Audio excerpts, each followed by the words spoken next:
Itu karena sekali lagi saya melihat ini adalah sebuah bahaya yang nggak terlihat tetapi sangat nyata kalau kita tidak segera tangan. Mengikuti Turki, mendudukan atau berhubungan baik dengan mereka untuk kemudian cari tahu cara supaya mereka segera damai. Karena kapannya kita nggak tahu, Pak.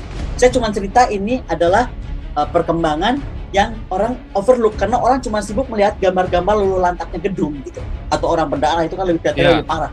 Ya. Nah, padahal framingnya kan perang yang mengerikan yang begitu kan, tapi menurut saya nggak akan begitu. Justru lebih mengerikan ini yang mengerikan.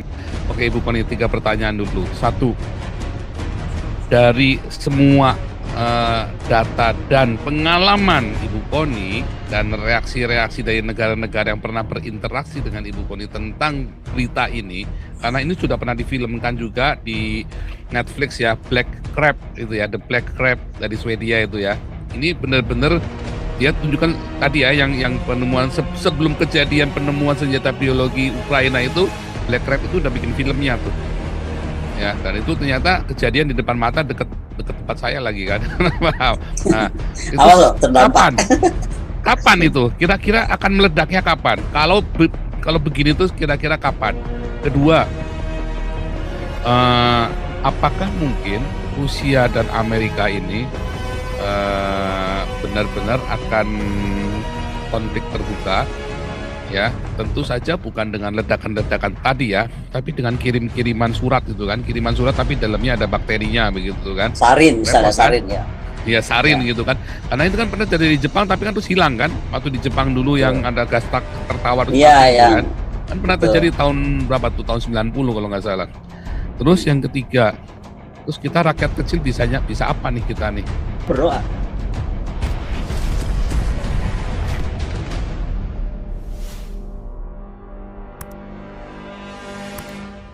Kita langsung to the point, nggak pakai tedeng aling-aling, bersama dengan yang kita tunggu-tunggu, Ibu Dr. Koni Rahakundini Bakri. Dung jeng. Luar biasa. Ini dia, kita akan bicara masalah perang Rusia Ukraina ya, yang nampaknya nggak berhenti-berhenti dan bahkan si Zelensky masih memprovokasi, dan untungnya saya bersyukur induk semang saya di sini tidak terprovokasi ya, dia tetap cool ya, negara Belanda, Jerman, Uni Eropa tetap cool, nggak mau ikut terlibat ya, walaupun kita dengar isu-isu yang aneh-aneh, tetapi inilah Rusia Ukraina di antara akad perang dan uji kemanusiaan. Silakan Ibu Koni, luar biasa. Selamat malam, Pastor Zhang dan semuanya. Aduh, sampai lupa yang WA aku itu linknya. Iya, mati handphone saya malah nggak tahu. Tadi saya lagi ngajar malah mati handphone ya. Minta maaf. Nggak apa-apa. Ya, jadi begini, Pastor Zhang, saya merasa saya harus berbagi pandangan tentang kemanusiaan, karena ini yang mau aku tanyakan ya. Beberapa hari ini aku sibuk dengan dubes Rusia, juga sibuk dengan dubes Ukraina. Karena aku pikir seseorang harus berbuat sesuatu gitu, untuk bagaimana perdamaian di antara kedua negara ini bisa selesai. Itu harapannya, karena Indonesia ini kan negara non-alignment yang harusnya mengambil peran lebih strategis, lebih agresif kali ya dalam mendamaikan, menurut saya. Kemudian misalnya Turki sudah melakukannya, malah Indonesia kan bisa saja lebih bersikap, karena kita kok seolah-olah jadi tekan-tekan ke arah G20, yang dipaksa menjadi sebangsa UN kecil gitu. Seolah-olah Rusia Ukraine war ini harus selesai di tangan presidensi G20. Tetapi lepas dari itu semua, doa pertama saya minta doa saja dari Pastor Zhang, dari semuanya, bahwa paling tidak masalah kemanusiaan yang baik di Ukraine, yang dialami Ukraine maupun yang dialami oleh Rusia, itu bisa segera kita ambil langkah konkret lah. Saya sedang mengusahakan itu, Pak Zhang, dan sudah beberapa petinggi negara lah yang sudah ditemui, dan semoga bisa dilaksanakan. Tapi malam ini saya mau cerita sedikit. By the way, ada yang angkat tangan tuh, warta sesungguhnya mau diangkat. Iya, ini oposan ini oposannya Jokowi nih. Enggak bercanda. Enggak, ini Pak Victor Mandayo, teman kita. Jadi nanti gimana? Mau setelah ini lanjutkan dulu, biar selesai dulu. Ini ada kabar apa nih? Karena ini kayaknya ada sesuatu ini nih. Oke, saya mau boleh share aja ini ya, share slide aja. Oke. Jadi ini slide saya semoga udah bisa keluar. Sebentar ya. Udah kelihatan belum? Ya. Ini ada CBRNE War ini boleh kasih Ya. tahu nggak ini, karena kita ini kan banyak orang Itu singkatan dari chemical. Oke. CBRN War itu kalau di bahasa Indonesia kan itu NUBIKA, nuklir biologi kimia. Aduh. Tapi sebenarnya itu singkatan dari chemical, biology, radiologi, nuklir dan eksplosif. Waduh. Nah, itu singkatannya. Tapi kalau di kita tuh bahasa jadi sederhana, NUBIKA, nuklir biologi dan kimia. NUBIKA, ya. Kita akan bicara ini kenapa? Karena saya mau lihat yang ini deh. Nih ya, kalau kita lihat Ukraine. Ini kalau nggak salah foto ini di sekitar Mykolaiv dan di Mariupol. Kalau nggak salah ya, beberapa gambar ini diambil dari sana. Per hari atau per minggu kedua ya, bulan April atau minggu ketiga ini kira-kira beginilah wajahnya gitu. Nggak tahu kalau hari ini tanggal 26 sudah seperti apa. Jadi kalau kita lihat sekilas, memang kelihatannya sangat mengerikan. No one want to be there. Betul, Pastor? Nah, kita coba lihat sekarang ke sini. Ini Moskow. Dan sama seperti kota-kota dunia lain yang sedang tidak perang, sama seperti Jakarta, sama seperti Medan, sama seperti Belanda atau Paris, London mungkin. Kelihatannya baik-baik aja gitu. Kenapa? Tapi karena kita baru mengalami COVID, kita bisa lihat apa yang tampak baik-baik tidak luluh lantak itu malah sebenarnya lebih mengerikan daripada yang si luluh lantak tadi. Kira-kira itu yang saya gambarkan. Nah, kenapa saya bicara tentang isu CBRNE? Karena isu ini sangat berkaitan erat dengan apa yang kita baru alami kemarin ya. Terlepas COVID ini masih ada beberapa perdebatan panjang apakah hasil buatan atau non buatan. Tetapi mari kita lihat ke sana sebentar. Pertanyaannya sebenarnya mana sih yang lebih parah? Kalau lihat dari aspek tampilan tadi, orang cenderung melihat yang luluh lantak dan berantakan itu adalah Ukraine gitu. Yang terdampak adalah rakyat Ukraine. Tapi saya melihat dampak yang akan lebih mengerikan juga bisa dialami oleh bukan saja Rusia, tetapi dunia. Sehingga menurut saya hipokrisi ini, apapun hipokrisi itu dan dimanapun hipokrisi itu terjadi, itu harus kita akhiri bersama. Mungkin itu harapan saya pada malam ini, kenapa kita harus ketemu.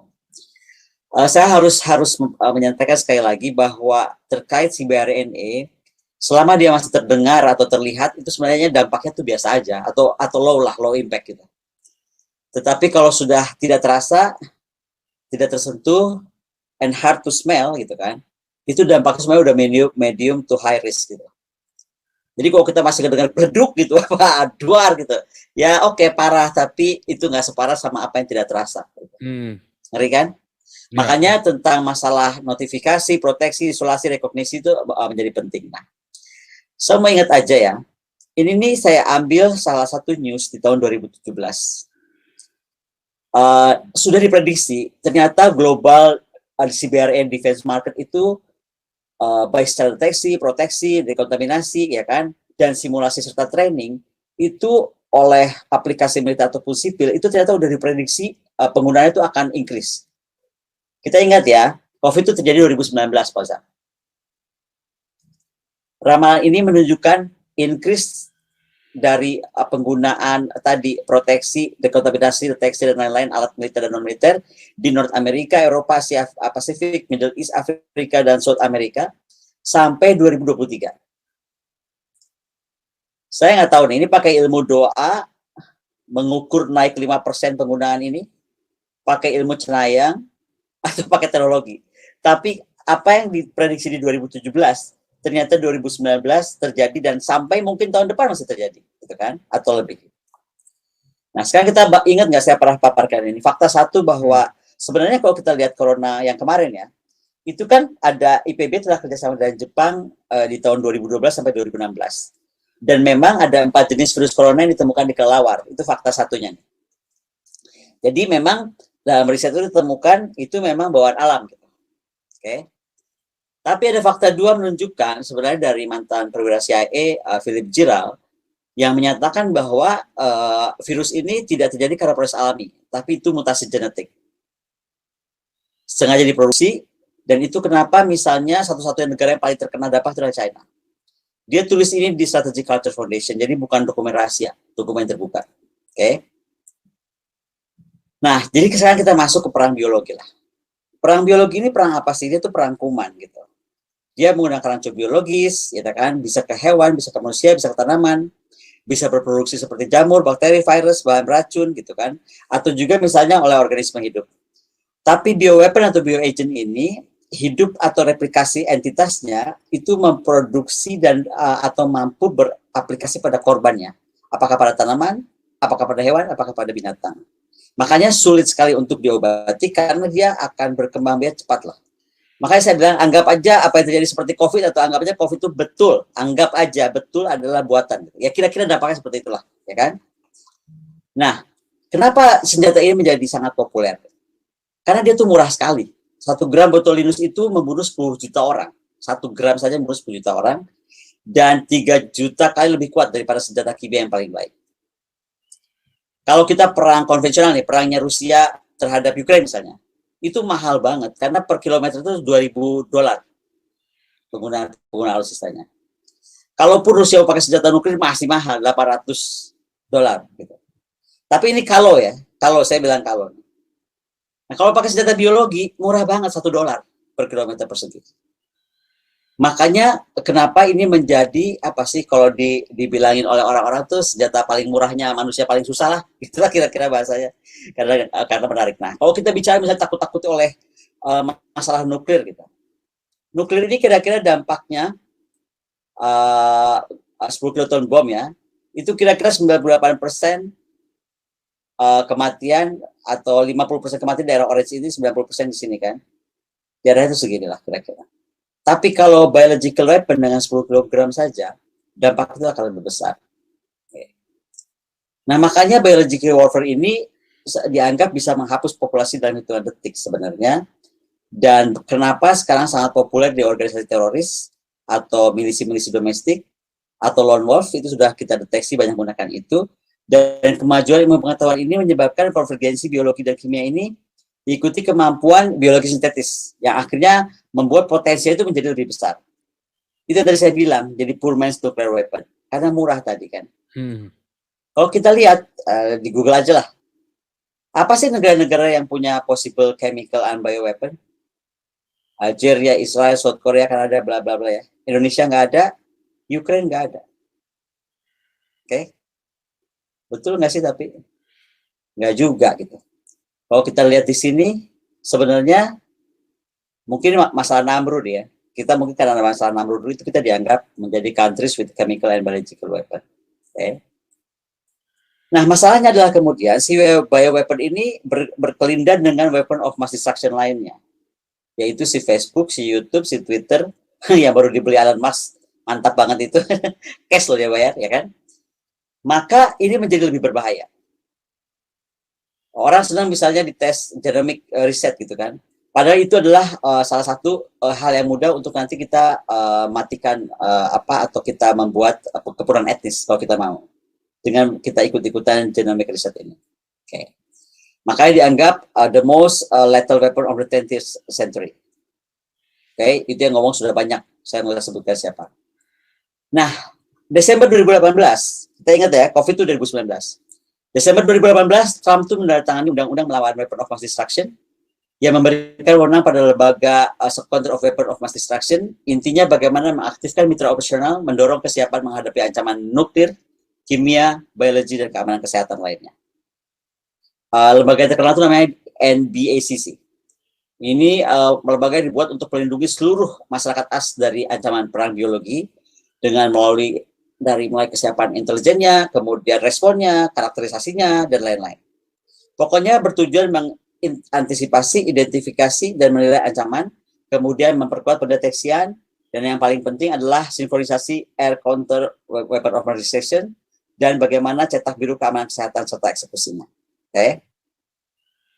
Jadi ingat ya, senjata biologi itu adalah senjata pemusnah massal, weapon of mass destruction, dan itu artinya setiap perangkat dimaksud mau dia orang, binatang, hewan, itu bisa mengakibatkan kematian cedera yang serius. Karena dampak pelepasan penyebaran kimianya, radiasinya atau radioaktivitasnya itu nggak bisa terukur. Atau susah diukur dan dikejar. Ini lebih ngeri lagi fakta ini. Ini penelitian keluar tahun 2003. Ini saya pernah bilang nih sama pada pertemuan lalu. 2003, Mary Ann Liebert ini sudah bisa tahu bahwa di tahun 2020, ya kan, itu genomic era. Oke, aneh kan? Tadi urut ya, 2017 ada yang bisa prediksi sampai 2003 urusan biologi, kimia dan lain-lain akan meningkat. Ternyata kalau mundur lagi 2003-an sudah bisa diprediksi nih. Advanced biological agenda, agents, kemudian genetic modified traditional agent, biochemical agent, kemudian pokoknya ini era semua bermain di sini. Okay. Nah, saya sekarang mau ngomong soal biolab di Ukraina. Kita harus perhatikan betul bahwa seluruh laboratorium biologi yang juga terkait jumlahnya, penelitiannya, sebarannya, juga percobaan-percobaan terkait dengan banyaknya lab biologi di Ukraina ditemukan oleh pihak Rusia, ini menurut saya mesti kita perhatikan. Karena tadi saya bilang, nggak kelihatan ya itu masalahnya. Tapi menurut Departemen Pertahanan Rusia, dukungan administrasi dan keuangan AS atau Amerika, kalau nggak salah anaknya Biden terlibat kalau kita baca berita ya, ini terdiri dari 30 laboratorium dan ada di Ukraina itu sejak tahun 2014. Okay. Laboratorium ini yang 30 ini bertujuan meneliti penyakit mematikan, patogen, virus berbahaya, dan sebenarnya dipesan oleh Defense Threat Reduction Agency, langsung di bawah Departemen Pertahanan Amerika Serikat. Ada pernyataan Pentagon yang dirilis, tapi saya pakai tanda tanya ya, karena selama masih dibilang dokumennya Pentagon, tapi kita harus buktikan itu masih iya atau tidak. Tapi sebenarnya kalau dokumen itu dibaca, itu mereka melakukan pemeriksaan kondisi biologis di wilayah yang digunakan untuk penempatan pasukan negara NATO. Kemudian dinyatakan bahwa secara reguler mereka itu mengumpulkan dan membawa jenis mikroorganisme berbahaya untuk Amerika Serikat. Ini nggak aneh sebenarnya. Kalau kita mau tahu salah satu binatang terkenal kita di pulau terpencil kita, itu setahu saya juga dan ada bukti-bukti film itu memang ditangkapi dan dikirim ke Amerika Serikat. Jadi ada beberapa hewan atau organisme atau tanaman beracun itu sebenarnya terus ada yang berlarian keluar atau dikirimkan keluar secara diam-diam untuk diteliti. Nah, di dokumen ini dinyatakan bahwa mereka melaksanakan penelitian agens data biologis dan penyakit bersifat khusus untuk wilayah-wilayah memiliki wabah alam yang bisa menginfeksi manusia. Nah, kalau untuk operasi militer Rusia di Ukraina, ini terjadi data kebocoran laboratorium yang kemudian jatuh ke tangan pihak Rusia. Dan ini membuktikan sebenarnya segala rumors, kalau boleh disebut rumors, itu terkonfirmasi. Gitu. Informasi-informasi itu terkonfirmasi karena ada ternyata program biologi oleh pihak Amerika di wilayah Ukraina dan didalami oleh Pentagon. So far itu yang terjadi. Kalau kita lihat misalnya, kenapa sih di dalam operasi CBRN atau operasi Nubika itu militer itu diperlukan? Karena dalam peran dan gelarnya, penelitian itu mampu mengumpulkan dan mengolah data ancaman Nubika. Militer yang benar nih, dia harus punya kemampuan ini sangat tinggi. Kemudian bagaimana peringatan pemberitaan bahaya, bagaimana penanggulangan kejadian kedaruratan, bagaimana mampu menganalisa laboratorium. Makanya saya ceritakan bahwa agensi-agensi Nubika yang ditemukan itu kemudian diteliti di 12 atau 17 laboratorium di Rusia. Apa yang dibuktikan gitu dari sana. Kemudian kita bisa lihat kemampuan penelitian pertahanan dan bagaimana terkait Nubika, kemudian juga uji gelar kemampuan alat khusus untuk Nubikanya.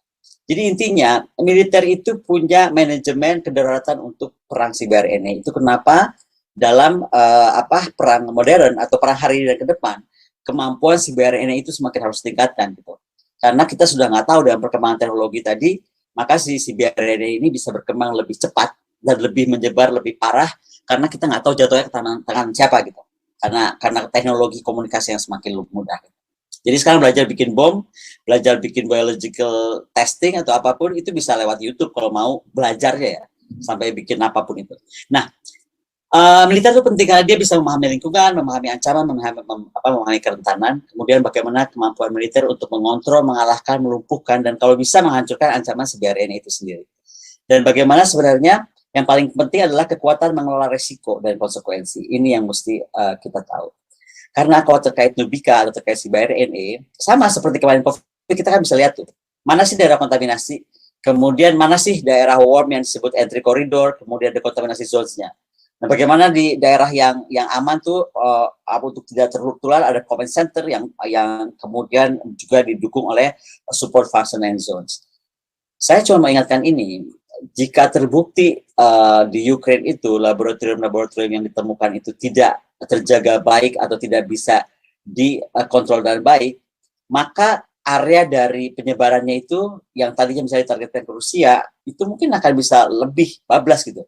Sama seperti COVID. Kalau tadi ya, sekali lagi saya bilang kalau betul yang disampaikan mantan intelijen tadi, bahwa itu buatan dan kemudian targetnya hanya China, tapi kemudian bisa kemana-mana.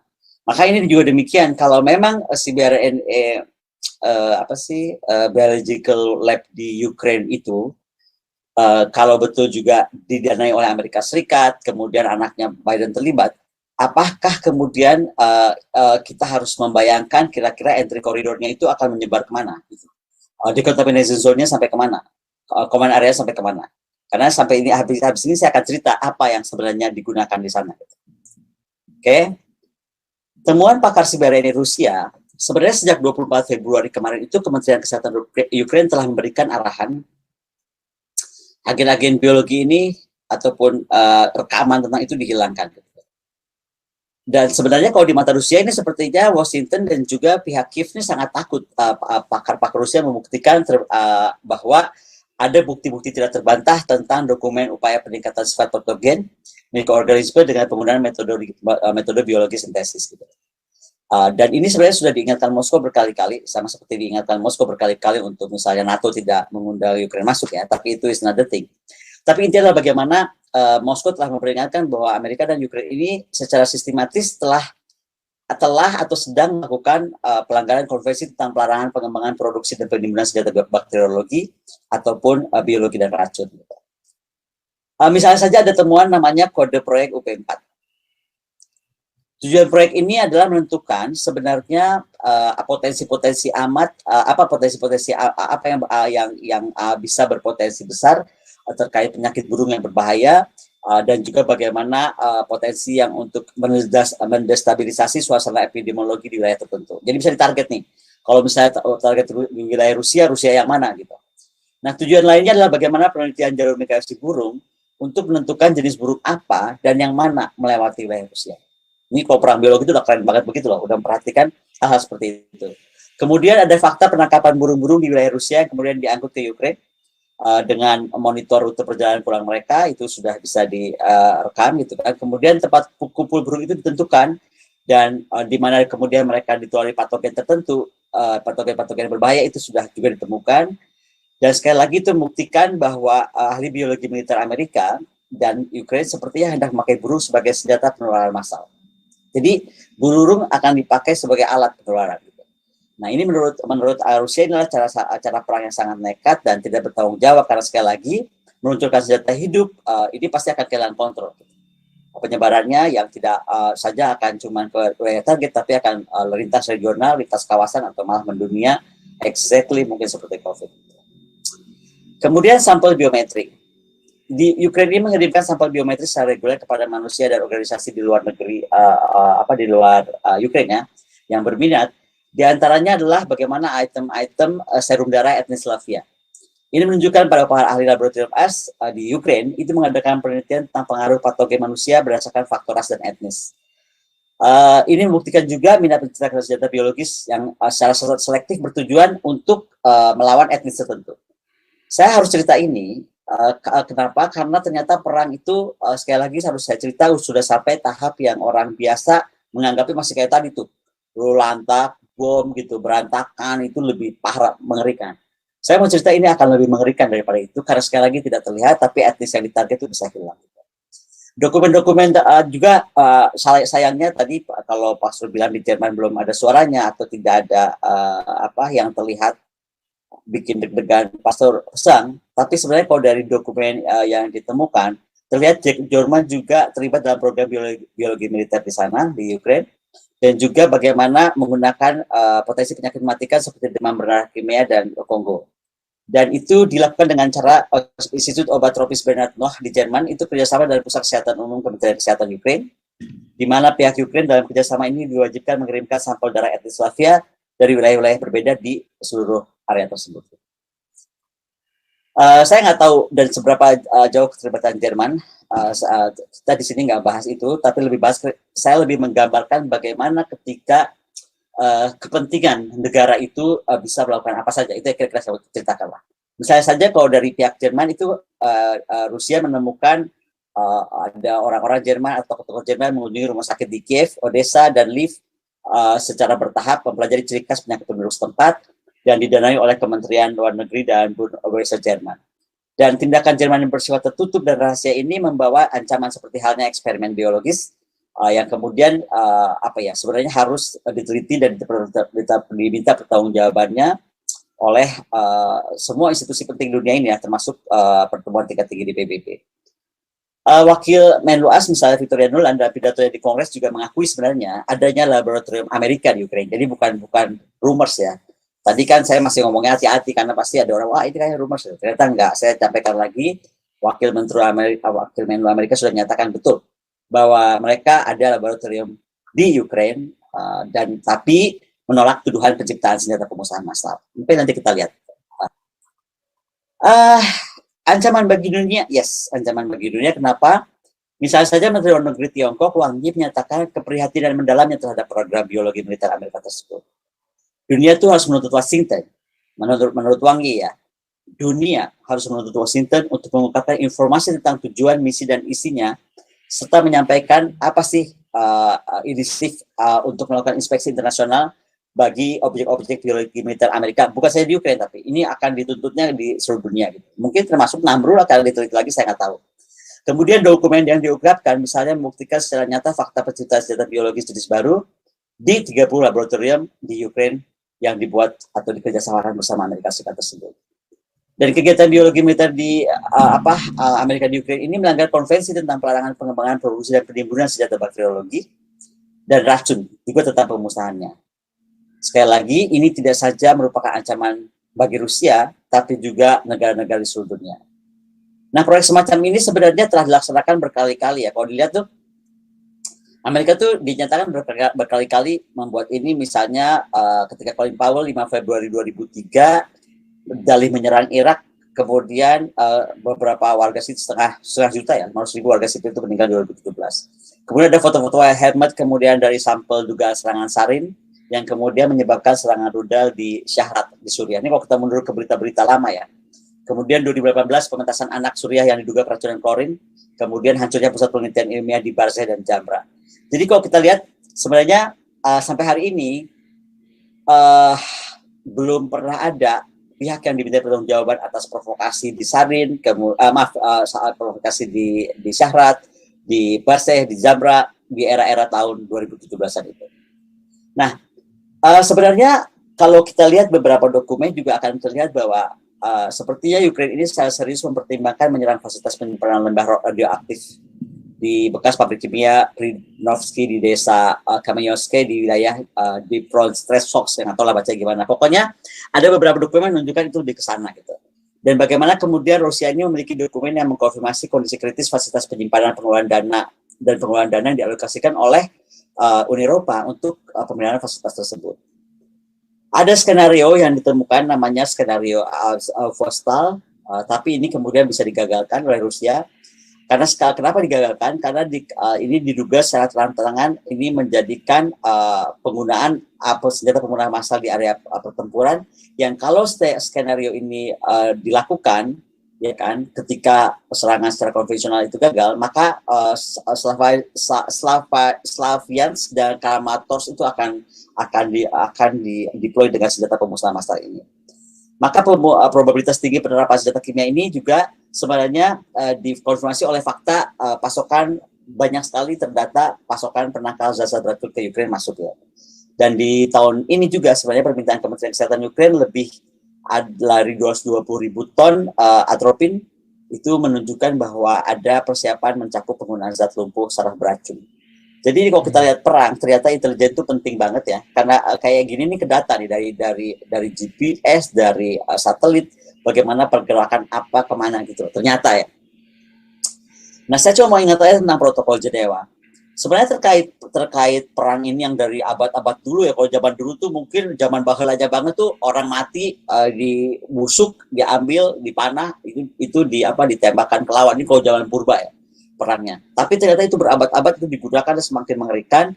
Dan sebenarnya di 1925 itu ada protokol Jenewa yang melarang gas beracun dan metode perang bakteriologis itu dilakukan. Kemudian juga secara internasional kita sudah sepakat bahwa penggunaan senjata kimia dan biologi setelah Perang Dunia I itu diperkuat dengan perjanjian tahun 72 dan 93. Bagaimana kemudian penyalahgunaan dari ilmu pengetahuan, bagaimana prestasi pencapaian ilmiah untuk menciptakan senjata yang meracuni, menyebarkan dan menimbulkan kekhawatiran atau kepanikan publik itu harus segera dikontrol oleh protokol. Nah, ICRC misalnya menyimpulkan kengerian atas penggunaan senjata semacam ini adalah ketika 1918. Jadi ICRC itu menyebutnya sebagai penemuan kriminal ketika senjata semacam itu ditemukan. Nah, konvensi 72 itu dibuat. Instrumen hukumnya itu lebih untuk diikuti dalam konvensi yang diadopsi oleh beberapa negara di 72 dan 93 ya Pak Soza. Misalnya konvensi 72 itu adalah disebutnya konvensi senjata biologis atau konvensi senjata biologis dan racun. Dan ini merupakan sebenarnya langkah besar umat manusia untuk menghapus total penggunaan senjata berbentuk cBRNA atau berbentuk Nobika ini. Misal saja di konvensi ini nyatakan dengan tegas ya, melarang mengembangkan, melarang memproduksi, melarang menimbun, melarang memperoleh, melarang menyimpan, melarang mentransfer, dan melarang sistem pengiriman hingga melarang dan bagaimana mengharuskan cara ataupun metodologi pemusnahannya.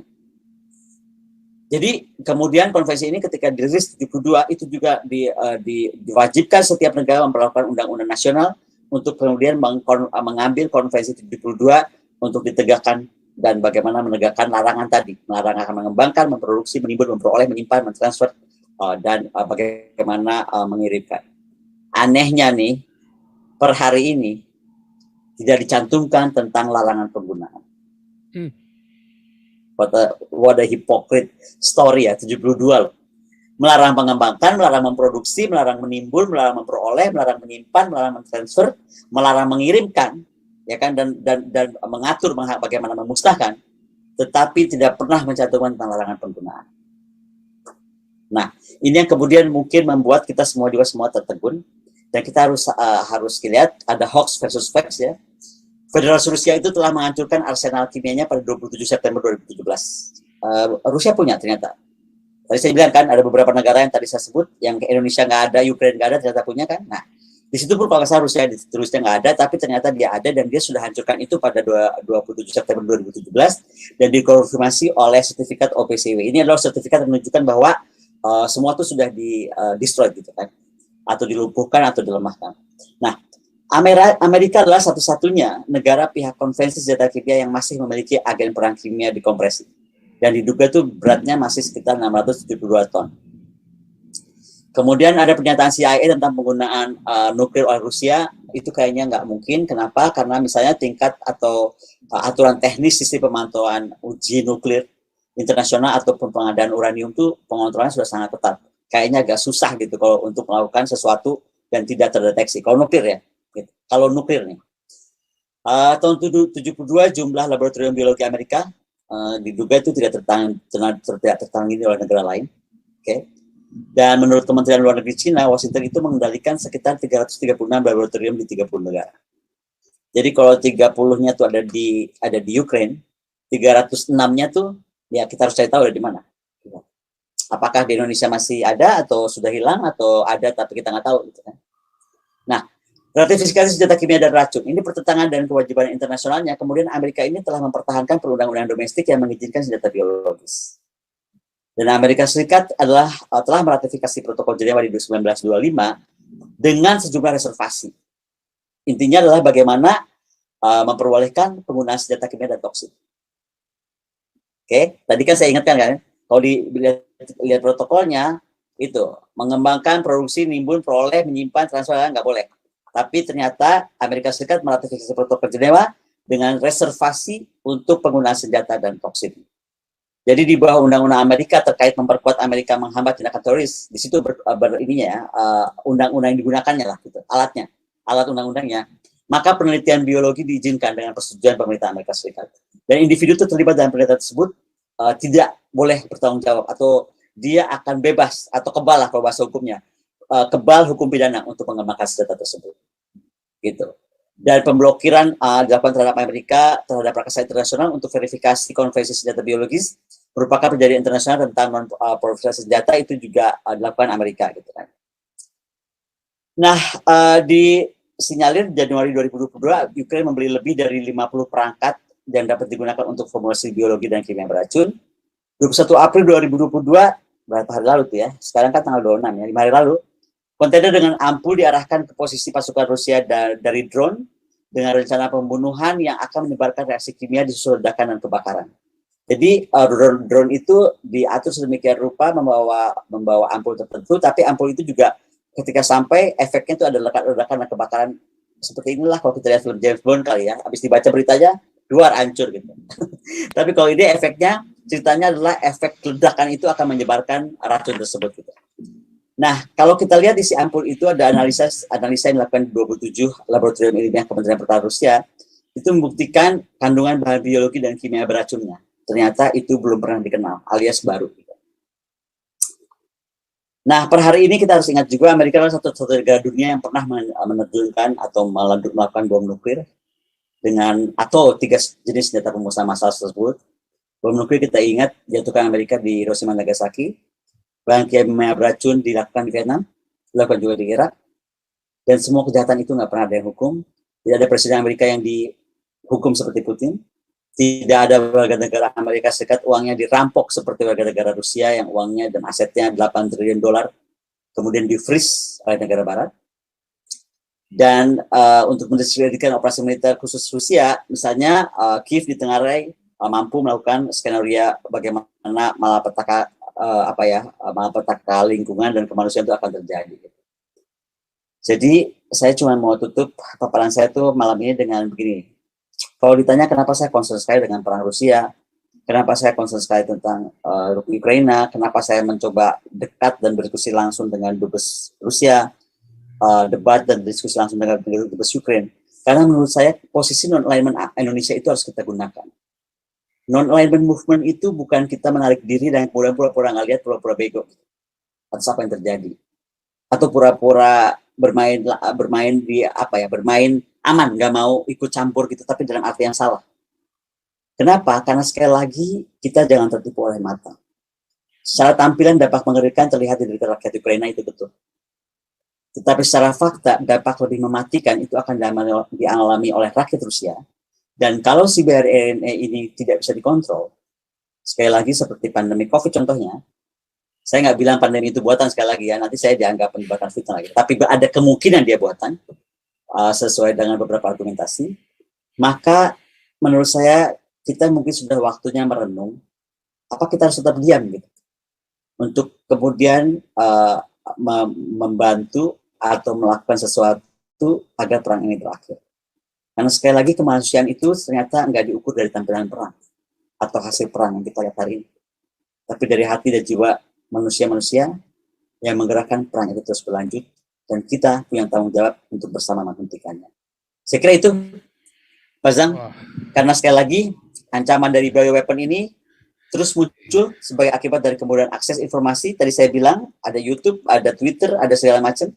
Bagaimana teknologi komunikasi ternyata mempermudah kapasitas produksi. Bagaimana juga sekarang teroris, lone wolf warfare juga sudah mulai disinyalir dari data intelijen saya terima, sudah mengembangkan itu.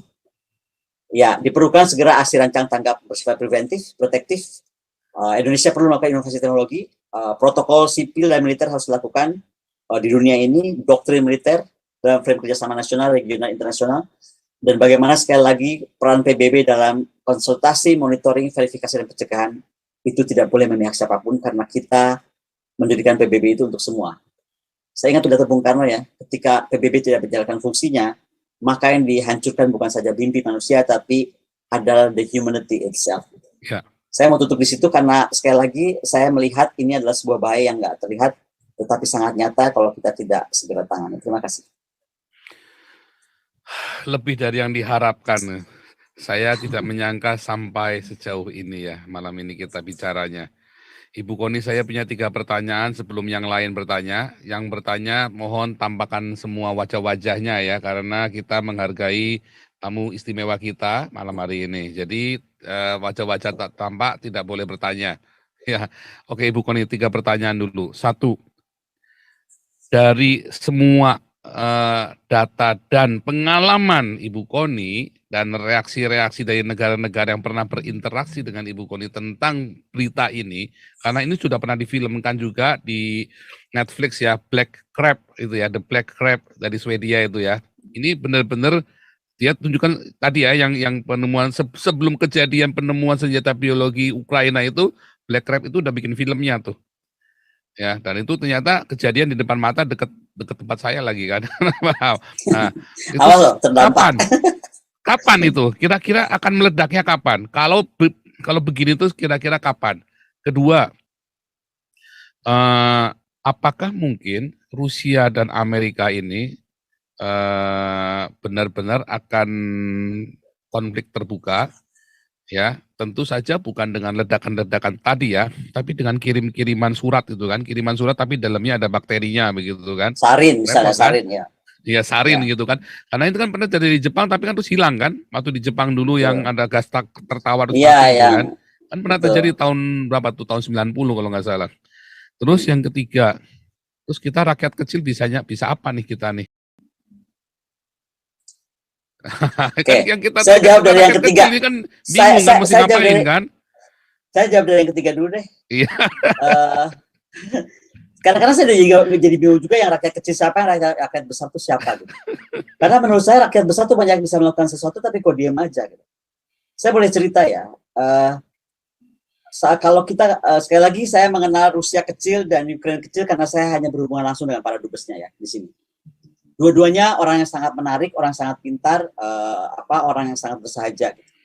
Dan orang yang sangat jiwa nasionalnya tinggi. Rusia berpegang tegas pada kepentingan nasionalnya, demikian juga dubes Ukraina. Saya cuma mau cerita sedikit aja. Saya tuh bangga banget tuh sama Bung Karno. Nggak pernah di dunia ini saya baca seorang kepala negara yang ingin menyeimbangkan dunia. Oke? Sampai ngamuk, sampai udah kita keluar dari PBB nggak fungsi nih, gue bikin non-blok, itu kan Bung Karno lakukan. Oke? Nggak pernah ada lagi siapa, sampai Putin. Putin itu menurut saya sedang mencoba menggebrak dunia, membuka bata dunia nih, lihat deh, dunia itu udah nggak seimbang banget. Itu satu hal ya. Makanya karena saya bangga sama Bung Karno, saya tuh heran, kenapa Indonesia itu tidak kemudian secara aktif membereskan masalah ini. Jadi pengen ketawa saya baca itu chat Indonesia bikin virus kadrun. Jadi nggak seriusnya tuh begini. Kita misalnya ngomongin Israel Palestina. Wah itu udah kayaknya dianggap pesan dari undang-undang preambul undang-undang kita selama Palestina tidak merdeka bla bla bla, betul nggak? Oke? Tapi saya mau tanya, yang bikin Abraham Accord siapa? Dan berapa lama dibikin Abraham Accord? Ya kan? Mantunya Trump coba. Dan sekarang Israel malah dengan Timur Tengah sedang mau membuat fakta pertahanan bersama, ya. Oke? Jadi tanpa ada di undang-undangnya Amerika Serikat bahwa Palestina mesti damai atau Israel mesti kenapa, ya tiba-tiba Abraham Accord jalan aja lah. Sekarang Timur Tengah dan Israel baik-baik aja. Oke? Ya. Sekarang ada Ukraina, ada Rusia, dan Rusia itu sahabat Indonesia. Karena kalau kita lihat sejarah, ketika Bung Karno itu terbang sana kemari zaman-zaman era kemerdekaannya, yang pertama memberikan $100 juta itu adalah Rusia. Yang membangun rumah sakit persahabatan apa saya lupa, itu Rusia. Yang bangun mendidik dokter perawat, makanya ada isu setan suster merah, itu karena orangnya merah, orang Rusia sebenarnya ceritanya. Banyaklah saya bisa cerita lah, di Google aja deh, apa aja yang dibantu Rusia waktu buat Indonesia. Jadi kenapa kita juga punya kemitraan strategis dengan Rusia? Rusia itu teman kita sebenarnya. Oke, dulu ada poros Pyongyang, Moskow, bla bla bla gitu kan. Ingat nggak? Nah, jadi ada sejarah panjang yang kita sudah lewati dengan Rusia. Ukraine somehow bantu kita banyak karena banyak kerjasama militer kita atau barang-barang pertahanan kita juga datang dari Ukraine. Jadi dua-duanya teman lah. Tapi kalau satu tuh strategis, kemitraan, satu lagi enggak. Tapi dua-duanya tuh manusia. Bisa dibayangkan oleh Pastor Zhang, ketika saya ketemu dubes Ukraine, namanya Ambasador jadi Zelensky, saya ingat ya namanya. Kayak anyway, dia cerita sama saya. Dia tuh jadi dubes berapa tahun di Cina sebelum dia ke Indonesia. Ketika perang ini terjadi, atau bencana ini terjadi, atau krisis ini terjadi, whatever lah mereka namakannya apapun, dia cuma minta satu, bantuan kemanusiaan, pernyataan kemanusiaan dari Indonesia. Dia tulis surat kemana aja, nggak dijawab. Kemana aja. Bayangkan, saya kadang-kadang jadi terhenyak. Orang nulis surat resmi loh, dia dubes loh, bukan tukang, dia bukan manusia nggak jelas, dia duta besar mewakili negaranya, minta tolong gitu. Itu nggak ada respon. Tulis surat nggak dijawab. Walaupun saya tegur beberapa tindakan itu menurut saya sangat ekstrim gitu, kayak dia bergabung atau mengangkat-angkat isu Islam, bla bla, itu saya larang dia. Kamu salah lah, itu nggak bisa kamu begitu kan. Kita nggak mau terlepas ke sana ya. Tapi sekali lagi, saya cuma mau lihat bahwa kenapa kita tidak melakukan apa-apa gitu loh. Nah, kenapa saya cerita malam ini tentang perang siber ini? Karena kalau tadi menjawab pertanyaan kesatunya Pak Zhang, kapan kita nggak tahu. Selama dua-duanya tuh berdiri atas nama negaranya.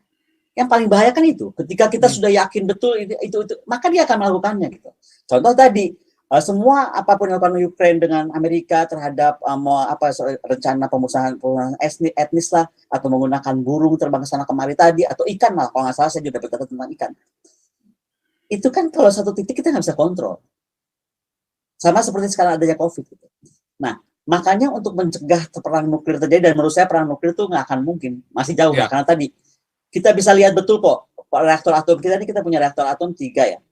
Satu di Bandung, kemudian di Jogja, di Bandung kita punya reaktor atom 3 Mark, kita di Jogja punya reaktor atom Kartini. Bayangkan saja, itu tuh uraniumnya, apapun, karena kita menandatangani protokol nuklir dengan IAEA, itu tuh kita harus tahu, itu di mana, kapan datangnya itu uranium, kapan dilimbahnya di mana, dibuang kemana, dikuburnya berapa lama, kita tahu semua. Jadi nggak mungkin tiba-tiba Indonesia bikin bom atau nggak ketahuan gitu. Karena begitu kuatnya IAEA itu berfungsi. Nah, tetapi untuk biologi, seperti tadi saya bilang, protokolnya ada, ya konvensinya ada, tetapi untuk semua yang dilarang, hanya satu yang nggak dilarang. Penggunaannya. Nah, kemana, ya kan, orang-orang atau manusia-manusia yang tinggi rasa kemanusiaannya, atau manusia tingkat, apa tadi yang Pak Zhang bilang? Rakyat besar, kita kan rakyat kecil nih. Kita rakyat kecil nih, ya kan? Nah, kita bilang kita rakyat kecil lah. Rakyat besar ini pada kemana, para pemimpin gitu. Untuk sebenarnya kenapa penting buat mengikuti Turki, mendudukan atau berhubungan baik dengan mereka, untuk kemudian cari tahu cara supaya mereka segera damai. Karena kapannya kita nggak tahu, Pak Zhang. Saya cuma cerita ini adalah perkembangan yang orang overlook, karena orang cuma sibuk melihat gambar-gambar lulu lantaknya gedung gitu, atau orang berdarah, itu kan lebih lebih parah. Ya. Nah, padahal framingnya kan perang yang mengerikan yang begitu kan, tapi menurut saya nggak akan begitu. Lebih mengerikan ini yang mengerikan. Nah, itu makanya kenapa saya bilang ini harus kita bahas supaya ada kesadaran kita semua juga untuk sebenarnya satu, tidak memaksa gini ya. Saya nggak suka ketika Presiden Jokowi itu dipaksa menjadi UN kecil, merubah G20 menjadi semacam PBB kecil. Kok jadi tiba-tiba tanggung jawab perdamaian Rusia dan Ukraina di kita gitu. Ya kan, nggak boleh gitu, nggak boleh ada yang ngatur itu. Mau mereka datang atau nggak datang itu urusan mereka, yang penting kita ngundang Presiden Jokowi tetap sebagai pemilik sah presidensi G20. Dan yang tidak datang berarti itu tidak peduli kepada dampak perang ini terhadap 80% umat manusia yang ada dalam G20 secara ekonomi. Betul nggak? Ya dong. Maka secara kemanusiaan ada dua hal. Satu, menggerakkan rasa kemanusiaan tadi, bahwa ini akan meluluhlantakkan manusia dari faktor perangnya ya. Tetapi non perangnya atau perang ekonominya, kedua-duanya perang sih sebenarnya, tapi satunya kan perang ekonomi. Itu pun akan berdampak kepada umat manusia. Jangan salah ya, ini sekarang udah bulan April. Pak Zhang tinggal di sana, sebentar lagi akan makin dingin. Ya. Oke. Nah, ini juga dampaknya lebih parah. Makanya saya menghimbau dengan sangat, saya nggak tahu lah. Tadi kalau Pak Zhang tanya, kita rakyat kecil pakai apa? Mungkin pakai doa. Emang saya nggak berdoa tiap malam gitu, Pak Zhang. Saya berdoa gitu. Tapi mungkin doa saya nggak nyampe ke Tuhan nggak seperti Pastor Zhang kan. Yang kedua, saya dengan kemampuan saya yang cuma kenal level dubes, ya saya lakukan. Bagaimana saya bisa membantu baik Rusia gitu, rakyat Rusia yang menurut saya juga diperlakukan sangat tidak beradab gitu kan. Gimana sih? Bisa nggak sih Indonesia ini sekarang kita lagi anteng-anteng begini, tahu-tahu presiden kita atau negara kita ada suatu masalah, terus uang kita di seluruh dunia itu di-freeze, anak kita nggak bisa ngapa-ngapain. Kan nggak fair juga. Nggak kelihatan kan ketika ekonomi itu diputus, dari sistem dunia diputus, dari apa dunia diputus.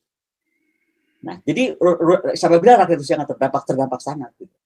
Cuman orang tuh ada dua kan, ada yang dia menjual penderitaan, ada yang dia dia bangkit dengan mau apa lagi loh, kayak gitu kan. Jadi bukan berarti dua-duanya tidak menderita, dua-duanya menderita. Jadi salah kalau ada yang bilang seolah-olah kedekatan saya dengan Rusia dan respect saya tetap respect sama Putin sampai detik ini.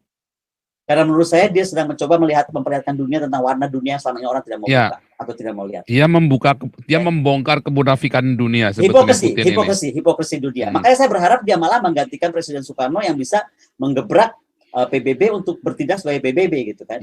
Nah, tapi ini kan nggak cukup kita berharap kepada Putin dengan serangan kepada Putin demikian besar. Apa yang bisa dilakukan umat manusia, termasuk kita sebagai negara yang alirannya adalah non-alignment tadi. Dan kalau kita baca dokumen Bung Karno tentang non-alignment itu bukan dia aja, justru ambil peran bagaimana supaya perdamaian dunia itu diwujudkan.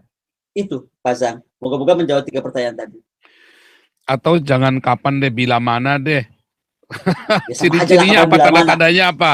Tanda-tandanya apa kalau itu akan terjadi itu? Kita nggak tahu. Kan yang berperang kan mereka, bukan kita. Gitu. Iya, Pak Putih. Pak Paul. Ya. Malam, Bu Koni. Malam, Pak Putih.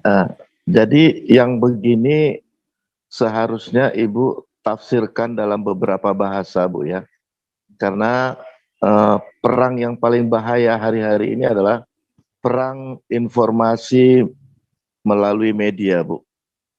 Kalau Ibu bisa memaparkan seperti ini, bagi saya Ibu sedang memproduksi tameng untuk negara-negara bersiap-siap, Bu. Nah, ini kalau Ibu lakukan, jadi tanpa kita sadari Indonesia itu salah satu anak bangsanya membangun satu jaringan bagaimana kita harus waspada mengenai bioteknologi yang menjadi senjata perang, Bu. Dan ini nggak main-main, Bu.